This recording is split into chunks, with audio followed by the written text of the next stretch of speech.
This is Where We Live on Connecticut Public Radio. I'm Lucy Nalpathanchel.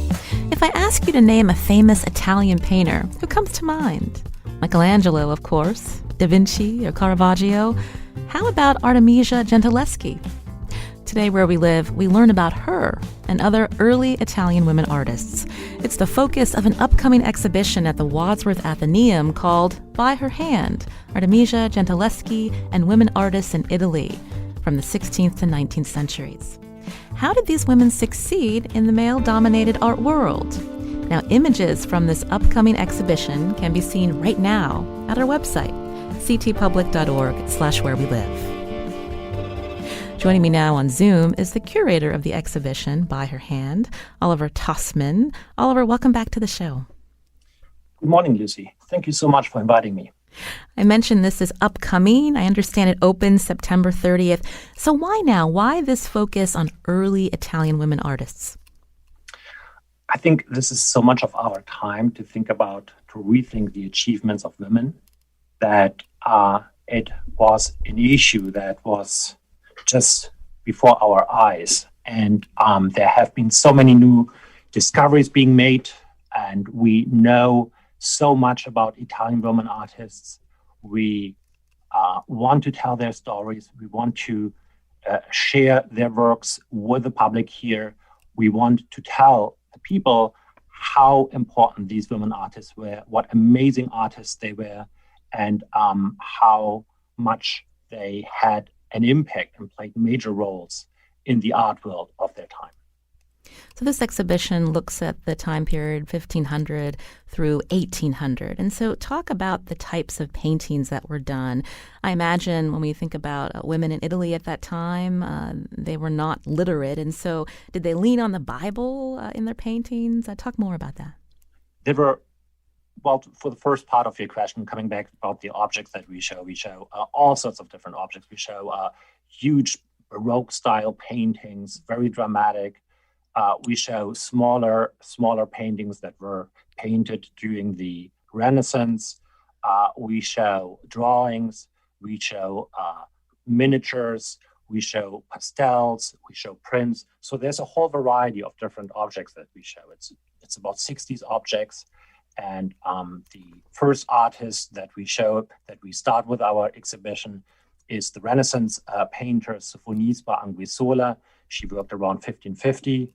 And then we tell a story about artists that comes to Artemisia Gentileschi in the early 17th century. And we end this story, this arc, by speaking about Rosalba Carriera, who was a Venetian pastel artist, famous at her time, lesser known today. And we do have, of all these artists, some amazing works that you will be able to see here. You mentioned the fact that they draw their inspiration from specific sources. I would say that most of them have been literate. Most of these women artists were coming from what you may say was a middle-class background.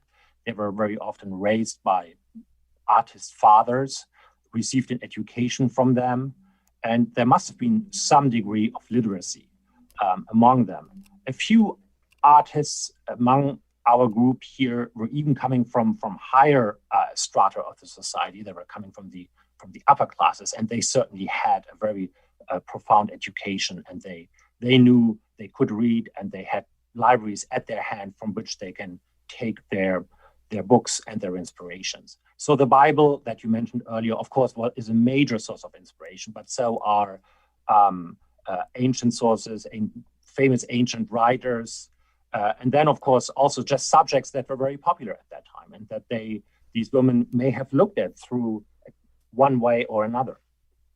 Let's focus on Artemisia. You mentioned some of these women in the exhibition, fathers were artists. That was the case with her. And talk about her life and how she became a painter.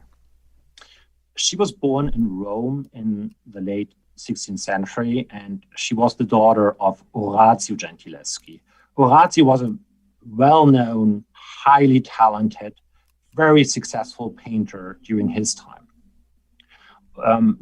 Artemisia grew up with him. She was trained by him, And she was very closely living with other workshop members that worked for her father.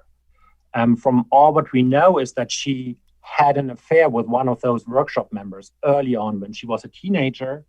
And it came to an ugly situation when she was raped by this workshop member. They probably had some sort of affair, but there was definitely some unconsented sex. And it came to a very famous trial in Rome. And during that trial, Artemisia was put under torture to prove her statements, her account of the story. And at the very end of this trial, it became clear that she could not live in Rome any longer. And so she was married to a painter who was from Florence. She had to move to Florence. And that is where she really tried to steer her career, where she launched herself as a painter and where she became very famous. And from there on, from Florence, where she lived for a couple of years, where she had a family, where she had several children, she moved back to Rome. She moved onwards to cities like Venice, to London, and to Naples. So she was an extraordinarily successful painter in Italy during her lifetime. She had clients that ranged from international aristocrats like the King of England to local Italian collectors. She was a real celebrity. And we want to explore in our exhibition how it came to that, how she was able to strategize this extraordinary career at her time. And she did it with her paintings. And we look closer at the ways how she puts herself in there, how she manages to produce an image of herself that becomes very successful and recognizable during her lifetime. You're hearing Oliver Tostmann here on Where We Live. He's curator of this upcoming exhibition at the Wadsworth Atheneum called By Her Hand, Artemisia Gentileschi and Women Artists in Italy. You can join us if you have a question, 888-720-9677, or find us on Facebook and Twitter at Where We Live. You mentioned that she did self-portraits, so looking at herself in the mirror and then painting. There's a famous painting, I believe, that's at the Wadsworth of her and a lute. Talk about that. And our listeners can also see these images at our website, ctpublic.org/wherewelive. Go ahead, Oliver. You're right, Lucy. It's a wonderful self-portrait, and we at the Wadsworth bought it just a couple of years ago. It shows her in a wonderful, rich blue dress, and she's looking very confidently at us. She's playing the lute, and it shows her at this, I would call it, magical moment when her career was really about to take off, when she was becoming a celebrity in Florence. And she shows us herself as being very attractive in her early 20s. And it is fascinating that she does not show us as a painter, but she shows us as a musician. She's stringing the sides, and she plays with the way how she wants to be seen. It is a construction, in a way, of her public persona that she undertakes here. And this is nothing new for women artists necessarily. There are predecessors for this in the 16th century, and you can see this in our exhibition. But what is so new about this self-portrait is that Artemisia, she takes full advantage of being a woman. She shows us with all her female attributes. She is very erotic. She is not holding back on that. She looks fully at us. She's as if she wants to seduce us in a way, and that is certainly something new. And that is something that you can see in other works of Artemisia. The way how self-conscientiously she positions herself and shapes her images around this move. As we were talking about Artemisia's life again, and thinking about her male peers that were also become famous, like Caravaggio. So talk about, contrast her style beyond the self-portrait that you just mentioned. What was it about her painting that stood out to people? What's fascinating about Artemisia is that she lived in so many different places during her lifetime. And every time she moved, she slightly adapted her style a little bit. So she's still a little bit of a chameleon for us because there is a distinctive, say, Florentine style. There's a distinctive Roman style. There's a distinctive Neapolitan style in her career. But I think it is fair to say that she has been very deeply influenced by Caravaggio, this famous artist who worked and lived early in the 17th century. If you look at her theatricality, if you look at these very dramatic effects in her paintings, these you have shadows and you have dramatic light effects in them. You have a very dramatic narrative arc in these paintings. That is all coming from Caravaggio. And we know that her father, Orazio himself, he was deeply influenced by Caravaggio himself. So there was just this moment when Caravaggio was very powerful, and Artemisia, she learned from him very much. But at the same time, she also added her personal notes to it. There are perspectives that are completely unique, that are original, that she takes on it. There is a superb ability for technical innovations that we are just about to discover in Artemisia's works. Oh, I understand this exhibition has several of her works, including Mary Magdalene, that hasn't been seen before in the United States, right? This is one of our highlights. It's true, it has never been seen here in the United States. It was on view at several major museums in Europe, in Vienna, and then, of course, at the last Artemisia show in London at the National Gallery there, where it was a huge success. One of the reasons why we have not seen it yet here in the United States is that it was unknown to us for most of the time, and it came only to light in a few years ago when it popped up and at an auction house, and it was sold. And since then, it became this sensational painting, and every scholar who saw it agrees that this is not only by Artemisia, but it is one of her most outstanding works. And so we are extremely glad to have this work here in our exhibition. I'm going to put you on the spot, Oliver, because you're on the radio. And for our listeners who are hearing this, can you describe what is so remarkable about this painting for us? I think what is so wonderful about it is the intimacy and the way how we can approach this theme of Mary Magdalene. Mary Magdalene was this early, very often described in the sources, sinner, who then turned her life around and became one of the closest followers of Christ. And what we see in Gentileschi's painting is this pivotal moment when she has this inner calling that changes the outcome of her entire life. And so we see a woman sitting there, perched in a dark corner of a space, and she's clasping her knees. And we see this light falling on her face, and we see this immense liberation, this expression of liberation on her face. It is just so direct. It is so raw in some ways. And it's so personal and intimate that it is unlike any other depiction of Mary Magdalene.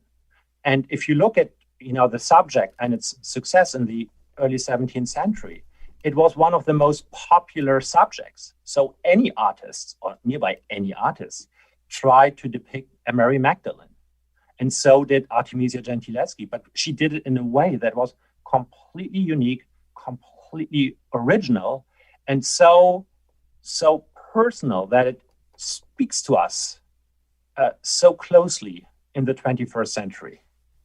Would you say she was able to do that because she was a woman, because she knows how a woman's body moves and sits versus a male artist? I think as a woman, she had a specific sensitivity towards female subjects that are different from from the perception of a male artist. In addition to that, she was simply an outstanding artist who was able to capture these very intense moments and to depict them in a way that they speak to everyone, no matter how much you know about the art or how little you know about the art. That really distinguishes Artemisia. And I think that is one of the reasons why Artemisia is probably not only the best known artist of this group that we show, but she really stands out, and she's becoming one of these superstar artists like Caravaggio, like Rembrandt, who are just known to everyone. Another popular image that many painters tackled was Judith and her maidservant. Artemisia did as well. What stands out to you about her version? She revisited this theme a couple of times during her career. We are showing a painting that she painted when she was in Rome in the 1620s, so she was mature at that point. What stands out to me about this painting is just the very theatrical and dramatic way of how she looks at the scene. We do see Judith, we do see her servant Abra, and they are there in this tent of the Assyrian general Holofernes that they had just decapitated. We can see the head of Holofernes at the very bottom of the tent, and they both. Judith holds up her arm, and the whole scene is lit by a single candle, and she looks outside of the tent as if she had just heard something.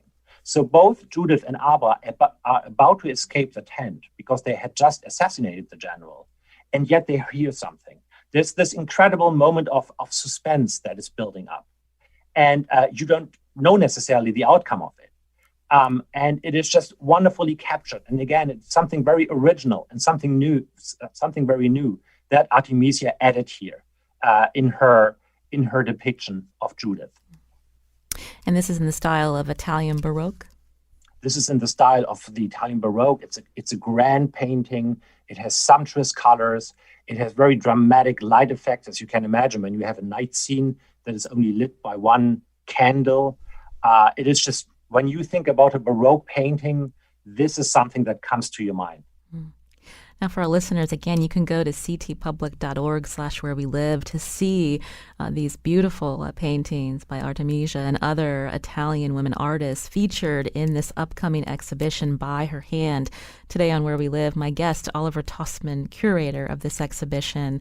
It's simply remarkable to see this and to also learn the stories of these women.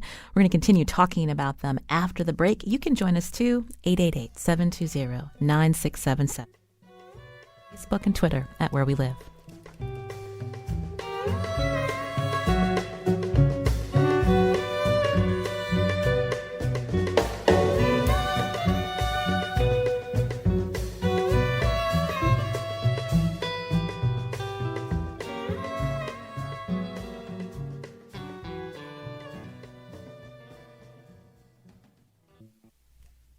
This is Where We Live on Connecticut Public Radio. I'm Lucy Nalpathanchel. In a male-dominated art world, there were women artists who still found success in Italy. We've been talking about them with Oliver Tostmann, curator of an upcoming exhibition at the Wadsworth Atheneum in Hartford. It's called By Her Hand, and we've been learning about Artemisia Gentileschi. And I wanted to hear about some of the other women that are featured in this exhibition, Oliver. Tell us about another one, Rosalba. Rosalba, as she was known among her contemporaries in the early 18th century in Venice. Her full name is Rosalba Carriera, and like Artemisia Gentileschi, she became something of a European celebrity. Rosalba lived for most of her life in Venice. She had a wonderful little house at the Grand Canal, right in the center of the city, and every visitor, European visitor to the city of Venice, made sure that he or she visited Rosalba to see her painting and to acquire a portrait by her. Rosalba herself traveled a little bit. She went to Rome. She also went to Paris, and she became this European darling, as I said. She is a wonderful artist, and she worked in a little unusual genre, because she started with little miniatures that were painted on ivory. We will have a number of them here on view. They're intricate, wonderful little objects. They show just her technical abilities, her technical visage to paint these ravishing little portraits on these tiny little medallions. But then after that, she switched her technique completely, the genre completely, and she started to paint in pastel.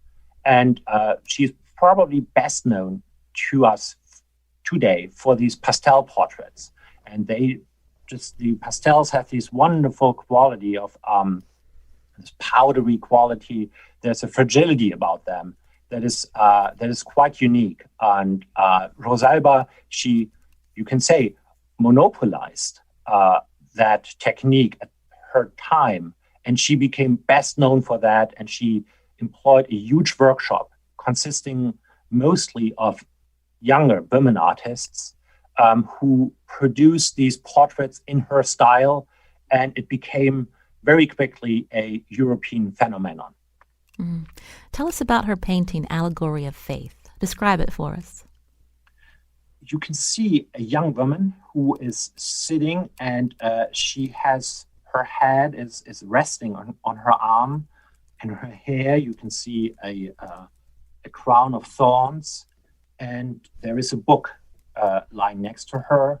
She's looking melancholically. She's looking as if she is meditating.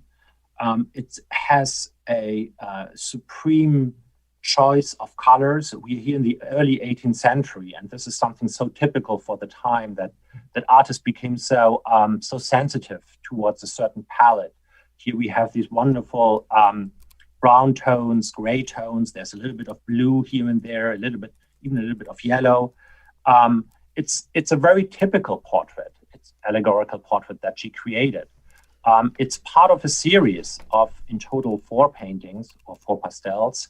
And she did this very often, these series, and they were all hung together, and they all complemented each other in one way or another. But they all show these young, very attractive women painted in the most sophisticated, most brilliant way imaginable.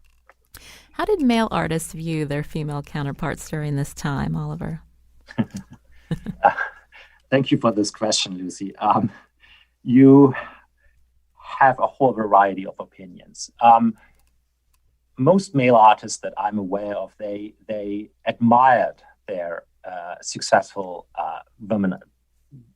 female colleagues. They knew their works.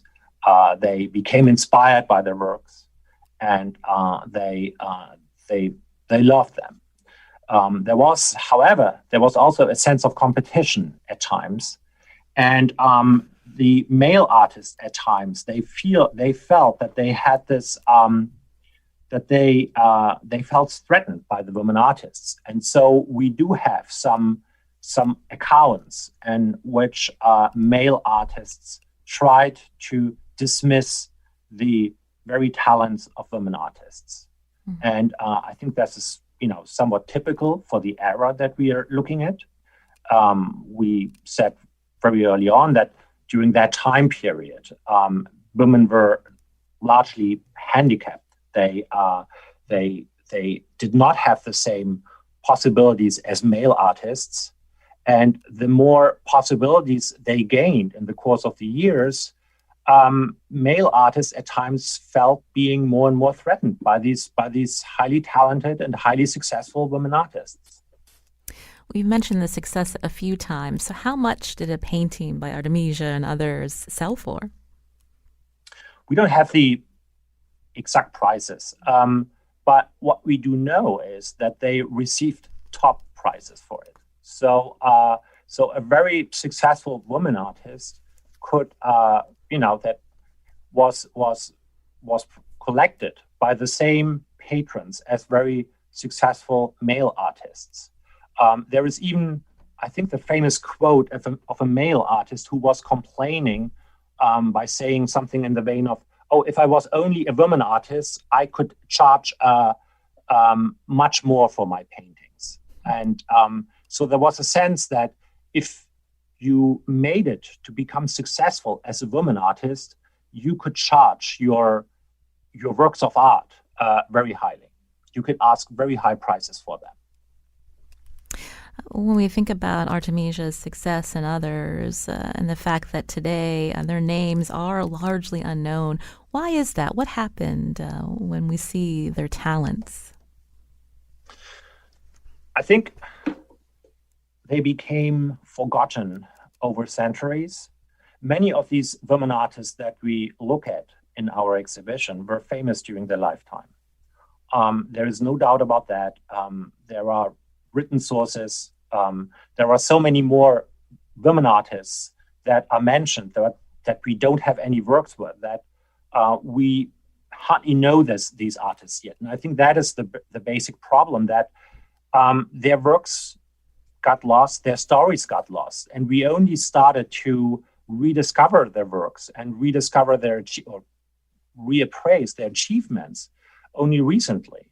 And so art historians are now eagerly undertaking research, either in archives or in collections, in order to reattribute works to these women artists. And little by little, we get a better idea about the artistic personalities of these women artists. There have been some amazing changes in our understanding. Just take Artemisia Gentileschi. I believe that the first solo exhibition that was dedicated to her was a show in Italy in, I believe, 1990. And since then, and this is only 30 years, our understanding about her has exponentially grown. You're hearing Oliver Tostmann here on Where We Live. He's curator of this upcoming exhibition opening September 30th called By Her Hand, Artemisia Gentileschi and Women Artists in Italy from 1500 to 1800. Again, if you have a question, you can join us, 888-720-9677, or find us on Facebook and Twitter at Where We Live. This exhibition features 18 women artists. Can you tell us about one more, Oliver? If I have one more artist to pick, I think I would love to speak about Elisabetta Sirani, who died very young. She was in her early 30s when she died. She was from Bologna, and she was another superstar of her time. She very typically, as many other artists, was raised by an artist father, by a painter father, and only in a career that only took her 15 years, she became a sensation in Bologna, and she painted all sorts of subjects, but mainly historical subjects, a genre that male artists specialized on. So you see subjects taken from, say, the ancient Roman history, subjects taken from the Bible. Very often she painted large canvases with many figures in the most complicated fashion. So she excelled in an area that was dominated more than other areas by male artists. And she did it in such a wonderful, such a outstanding way that is still captivating for us. And at our exhibition here in Wadsworth, we have some prime examples of her works. And I'm very proud to have them here and to show her interpretation of subjects like Portia, who was an ancient heroine, a wife of a Roman senator who proved her bravery to her husband. And with this depiction, Sirani proved her sort of sensitivity towards these female subjects. And she makes a point for the bravery of women in history. And she makes a point about her own abilities. And it is one of the paintings that once you see it, you will never be able to forget it again. Again, that exhibition is opening September 30th. How long does it run, Oliver? It will run until early January 9th, I believe. Well, you've definitely hooked us. Thank you for coming on the show to talk about By Her Hand. Now, we wanted to contrast the times that Italian women were living in and this art that was flourishing with what was happening in Connecticut. And joining us now on Zoom is Brandy Culp, Curator of American Decorative Arts at the Wadsworth Atheneum Museum of Art. Brandy, welcome to the show. Hi, Lucy. Thank you for having me. So wonderful to hear about the careers of Artemisia and others, but what was happening with women? What were they able to do in Connecticut during these times? Well, one of the things that I'd love to focus on and talk to you about are the needle arts and how that reflected family ties, but also the importance of education in Connecticut from a very early time. So just like paintings and drawings, the needle arts, it was important to manipulate line and color and form and texture. It involved design to create these pleasing works of art through needle and thread. But they were also, if we focus on things like quill working and the sampler, they were also functional. And one of the things that it's important to understand when talking about samplers in specific is that in the hierarchy of goods in the home, textiles were the most expensive thing that you could own except for your silver.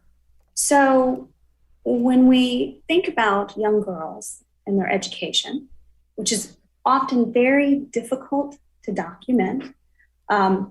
It's these samplers, this needlework, that's a visual, artistic representation of girls' education. It's actually a product of their schooling.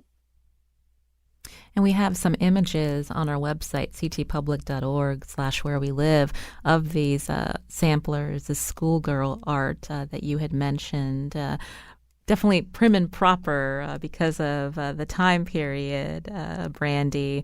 And I wanted you to talk specifically about some of the quill work that you have at the Wadsworth, starting with Bridget Noyes. This is an extremely rare American example of quill working. What is quill working? It's an umbrella term that it's often a piece that combines many different techniques. Quilling, in its essence, is the rolling of gilded edged paper to create an elaborate shadow box design. Specifically, Bridget Noyes' example is one of only 35 known. It dates to about circa 1720. And you have this frame, this ebonized and gold gilt double arched frame, and the quilled paper, there's a quilled paper vase with exuberant silver wire and gum Arabic flowers.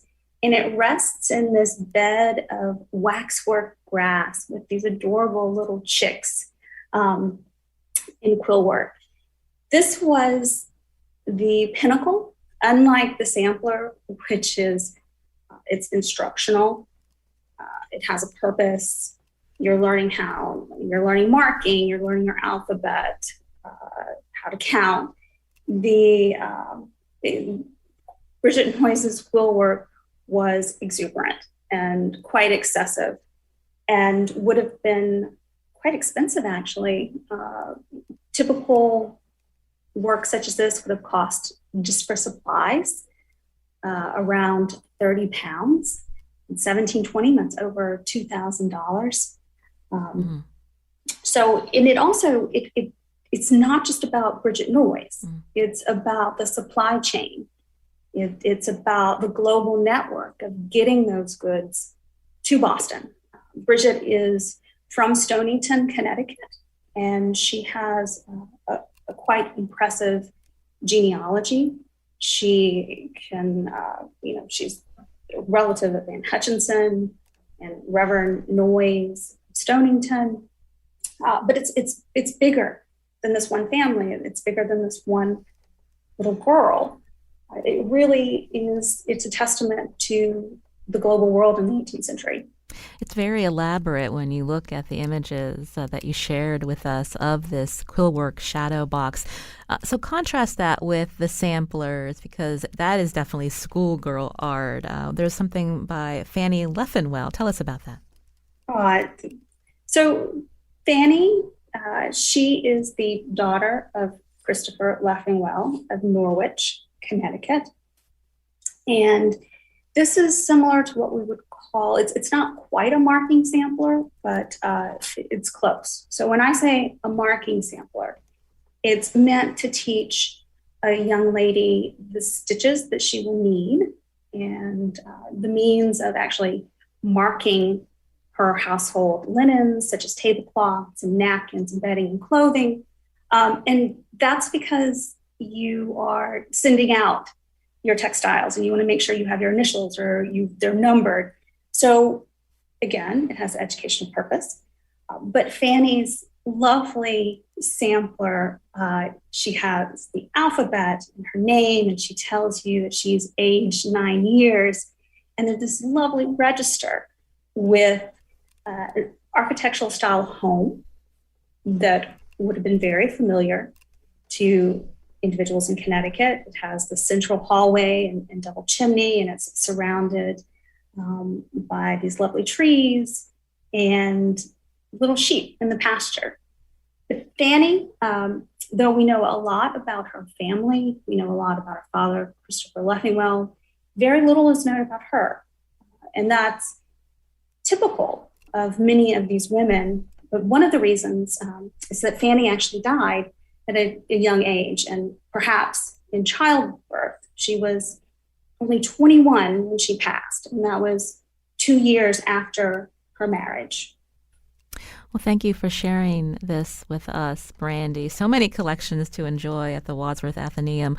What a resource for us to have it right here in Connecticut. I want to thank Brandy Culp again, Curator of American Decorative Arts at the Wadsworth Atheneum Museum of Art. And earlier you heard Oliver Tostmann, Curator of European Art at the Wadsworth Atheneum, talking about this amazing exhibition opening on September 30th, By Her Hand.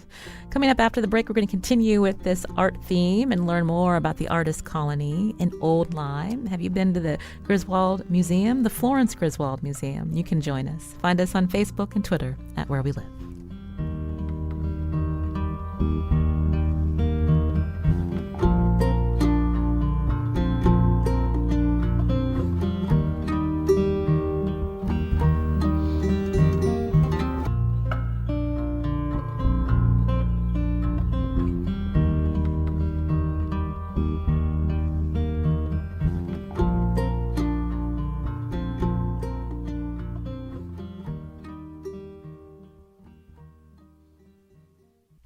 This is Where We Live on Connecticut Public Radio. I'm Lucy Nalpathanchel. Joining us now on Zoom is Rebekah, director of the Florence Griswold Museum. We wanted to learn about the women who came to this place to make American Impressionist paintings. Rebekah, welcome to our show. Thanks so much for having me, Lucy. There's a quote that my producer shared. Childe Hassam, the Impressionist living at the artist colony, was supposedly have said that life there was high thinking and low living. Tell us what he meant. Oh, well, I love that quote. That's a quote that he wrote a letter to fellow artist J. Alden Weir in 1906, talking about his time at the artist colony. And what he was talking about was referring both to the contemplative nature of the site that drew the artist like a magnet, both its location along the Lieutenant River, the grounds, and the light that the artists were so inspired by.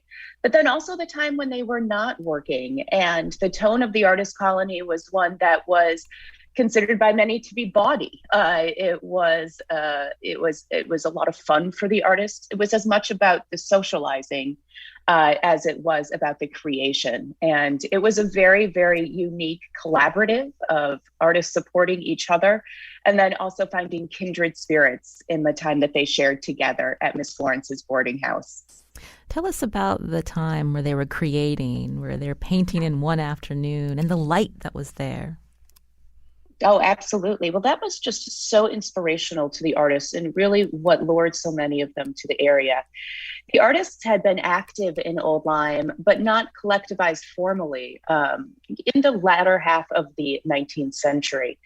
When the artist Henry Ward Ranger first arrived in 1899, he was struck by what he considered to be a truly unique experience that was just ripe for that approach of painting quickly in an afternoon, being very inspired by what was happening with the light, with the cloud formations, with the shadows along the grasses.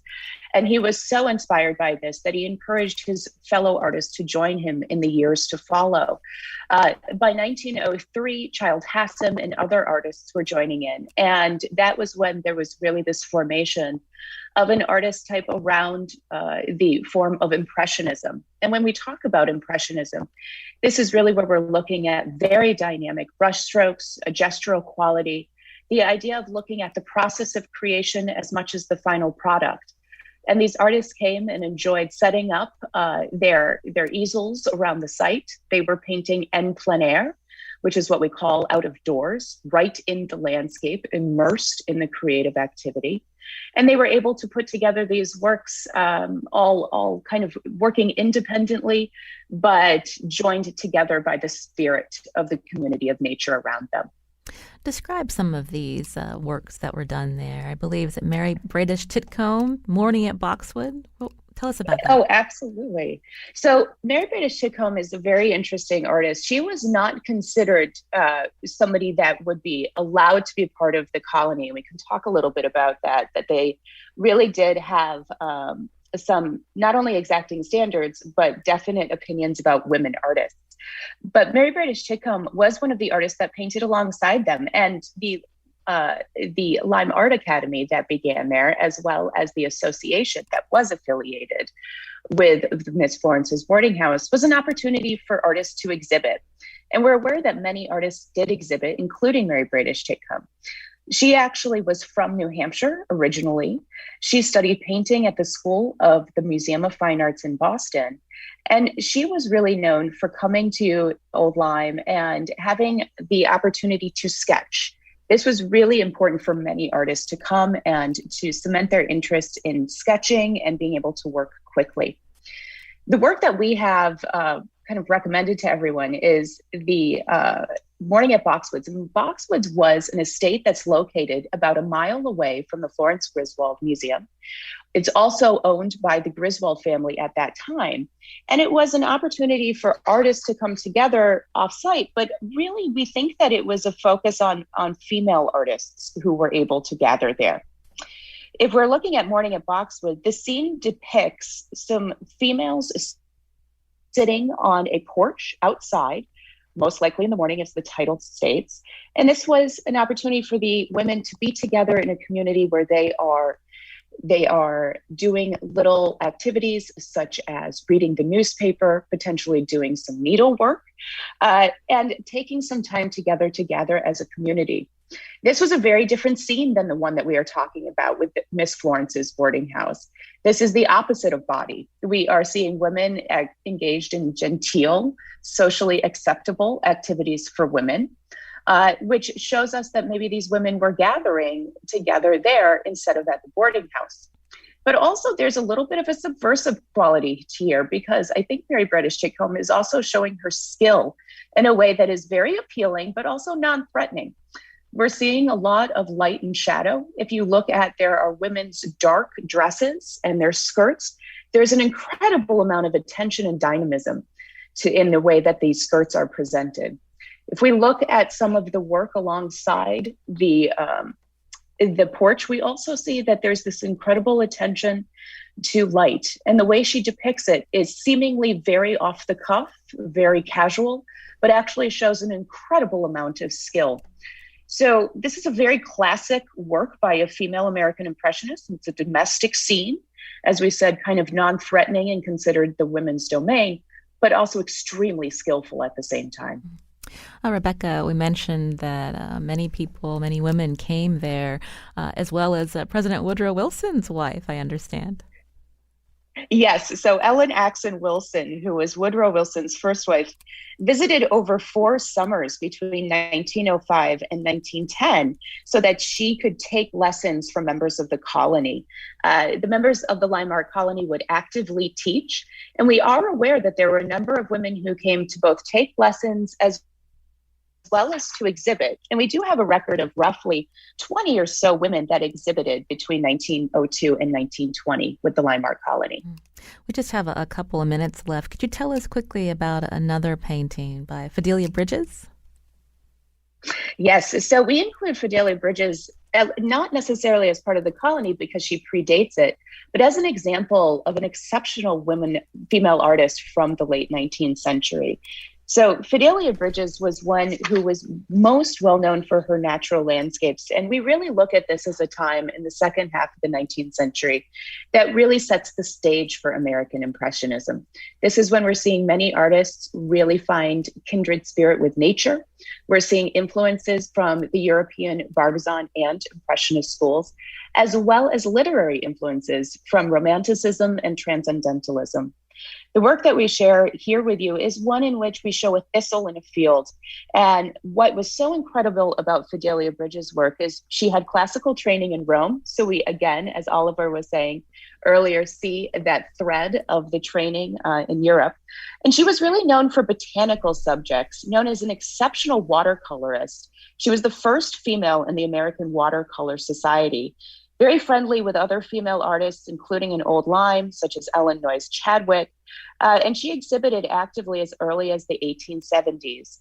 And this work that we have that I believe you can see on the website is one in which you can see her immense skill with depicting a naturalist work here. The thistles in a field, you see incredibly dynamic clouds. A storm is clearly approaching. You see this mix between light and dark. And again, these are the tenets of formalism in the late 19th century that really set the stage for much of what we experienced with the Lyme art colony. Well, we really appreciate your time here on the show, Rebekah. So much to see and learn from the Florence Griswold Museum. Rebekah Beaulieu is, again, the director of the museum. And we have some of those paintings on our website, ctpublic.org. Thank you, Rebekah Beaulieu, for your time today. Thank you so much for having me. I'm Lucy Nalpathanchel. Today's show produced by Sujata Srinivasan. Our technical producer is Kat Pastor. Thanks to Robin Doyne-Aiken as well. You can download Where We Live anytime on your favorite podcast app. And coming up Monday, a National Institutes of Health study in August saw a 323% increase in alcohol consumption by women who had children under the age of 5. On the next Where We Live, we'll take a look at alcoholism in women. We hear from Connecticut residents in recovery, and we learn about the programs that help them. We hope you join us.